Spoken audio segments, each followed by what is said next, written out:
Oh, mahalo, YouTube land. Welcome to today's video. Today's going to be a cooking video all over again. A lot of you already know that I love tropical island. I love tropical islands. And I love food of the islands. And a lot of times I like to take that food and I like to bring it right home here to America. Now my daughter and my granddaughter, they live on an island. Well, right beside an island anyway. Right close to it. Not going to say where, but she calls me the ultimate tourist.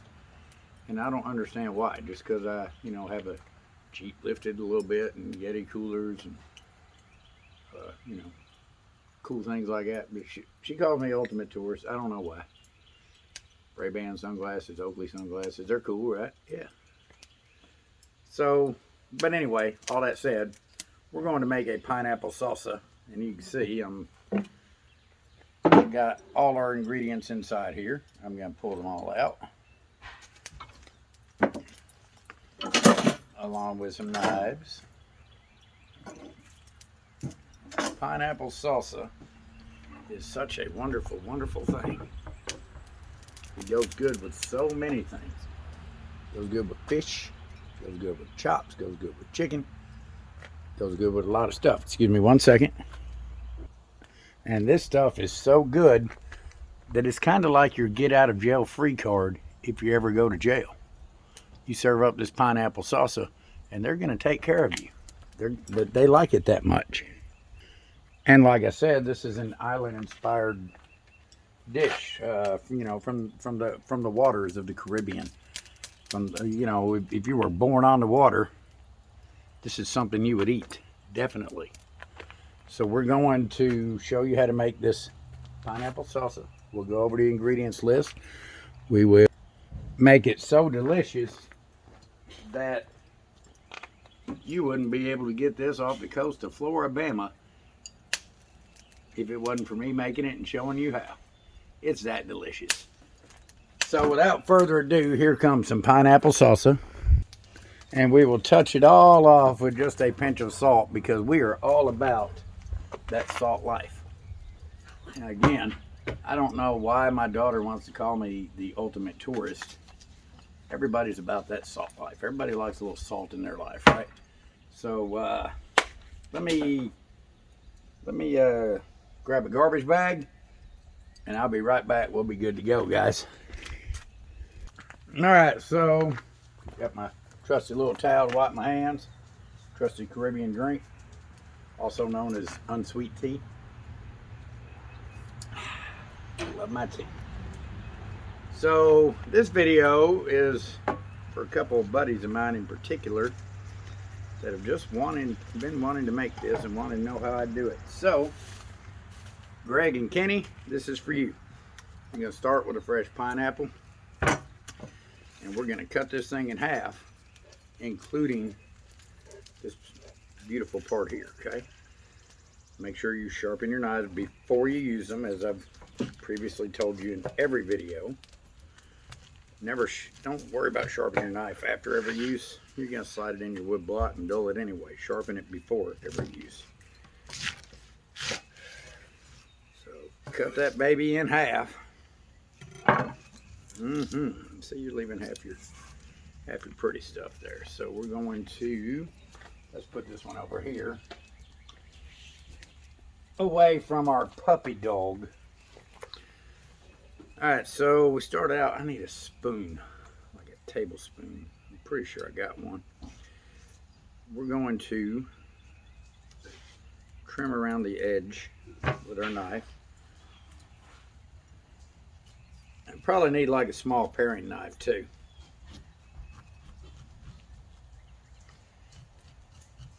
So just kind of trim it around the edge of its skin. Give you a base cut. Now you're going to take the center and you're going to want to cut that out, the core. Thank you. You're going to want to cut that core out. So the best way we're going to do that is to just come in on the edge of the core.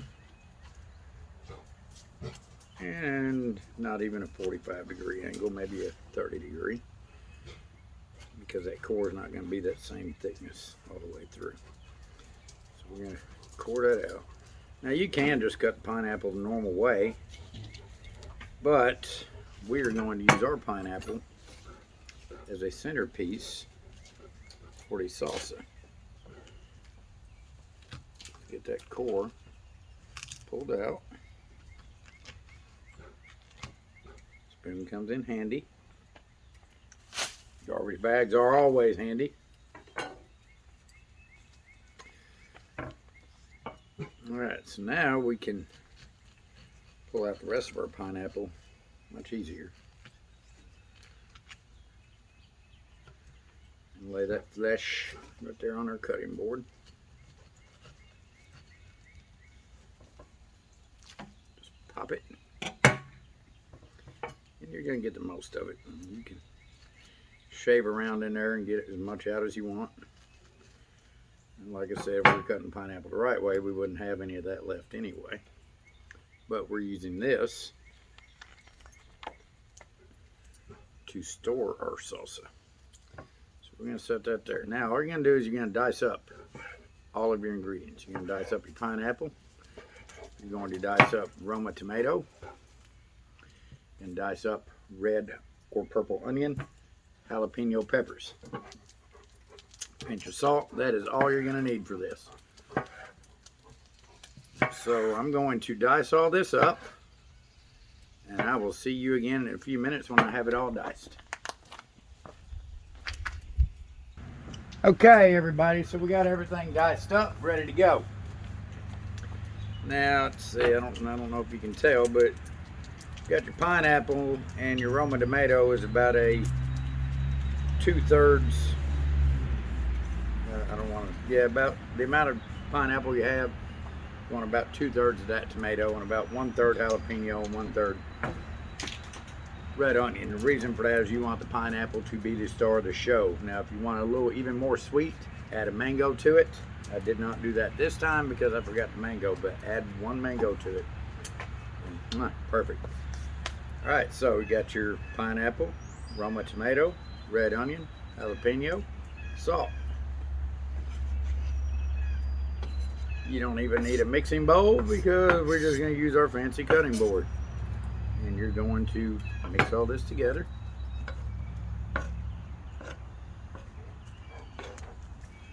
Make sure you get it all good. And you know, another important note is your jalapenos, do not de-seed and demembrane them, because you want that heat.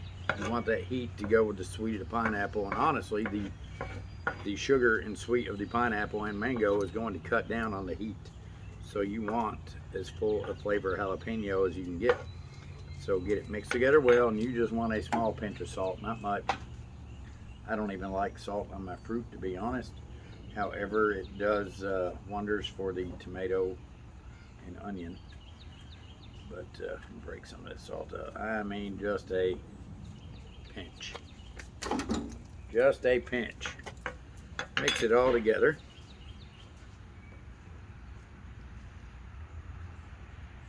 Now all you're going to do is lay it inside that pineapple, and because you added more ingredients, this is going to come over top of your pineapple because you're adding more in than what you took out.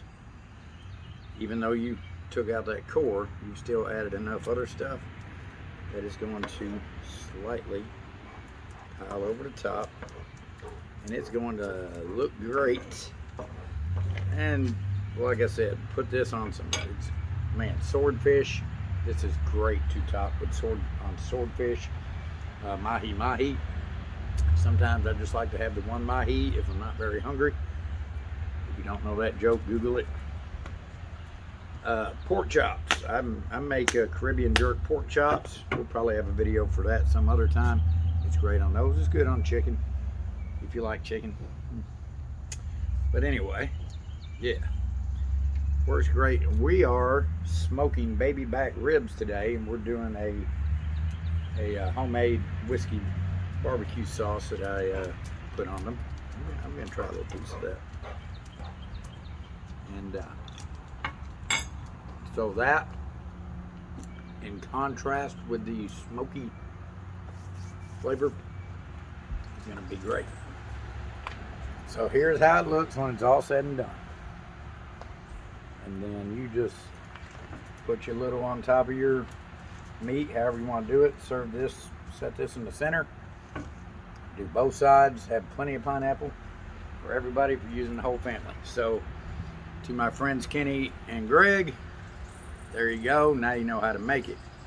Greg, this one is for you. So if you want it, just shoot me a text, say you're on your way, or I'll just bring it to you another day. But that's all for you. I'm gonna wrap it up, and I'm not gonna touch it. I'll just make me another one to go with my ribs. So we will see you guys next time. Bye bye, guys.